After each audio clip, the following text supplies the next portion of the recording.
Hey guys, Dr. Belk here. I'm excited to go over with you guys some of the rehab exercises. There's 4 main exercises that I typically do on a daily basis and that are good for the majority of our patients. Of course, there's some that we may modify or not go over with some patients. So before we go over those 4, I'm going to go over first with you the reason why we do what we do, because it's pretty important. So the first thing to know is that you certainly can build a six-pack and really strong abdominal muscles by doing a lot of flexion exercises and crunches and butterflies and bicycles. I'm not going to debate that. That certainly can happen.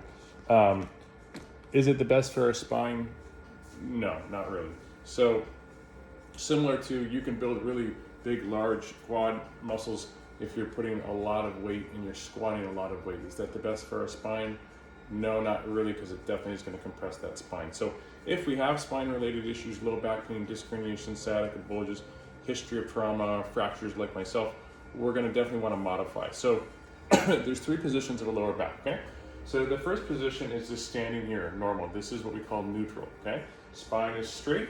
It's in a relaxed position. If this was our spine, or we're looking at here, this is the front here. This is the back. We've got lower back, mid back, and neck, okay? So normally, if we're in this neutral position, there's not a lot of pressure on the spine. Bending forward here, this is called flexion.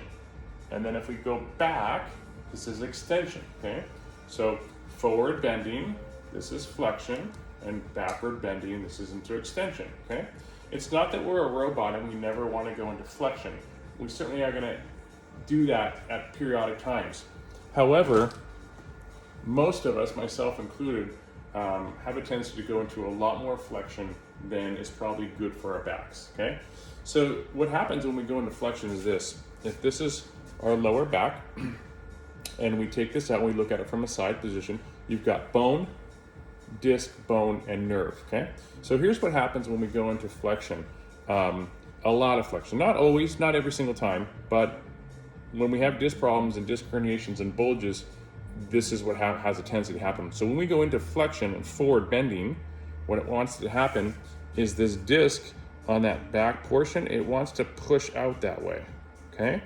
So if we're doing a ton of repetitions with a lot of flexion, like the abdominal exercisers at home or at the gym that cause you to go into this flexion motion, right? That's repetitive motion over and over and over again. Again, can you build these muscles? Absolutely.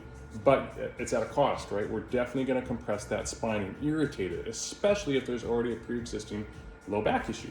So every time we do that, we're compressing that spine. So that's the premise of why we don't go into a lot of this forward bending and flexion versus why we go into more stabilization, which is going to be some side bridges, some cat camels, working the glutes, which we're going to go over those in just a short minute here. So I wanted to make sure we set the reason of why we're doing what we're doing. You see, whenever we're working out or we're doing an exercise, we should always be thinking, why am I doing this? What is the purpose to this? Is there a better alternative?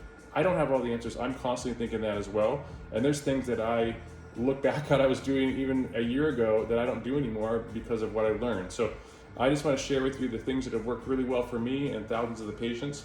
So that's the reason.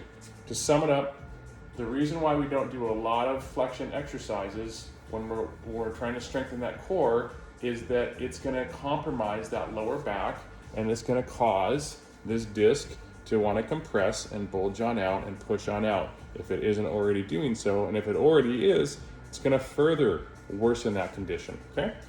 Make sense? Cool. All right, we're going to get started.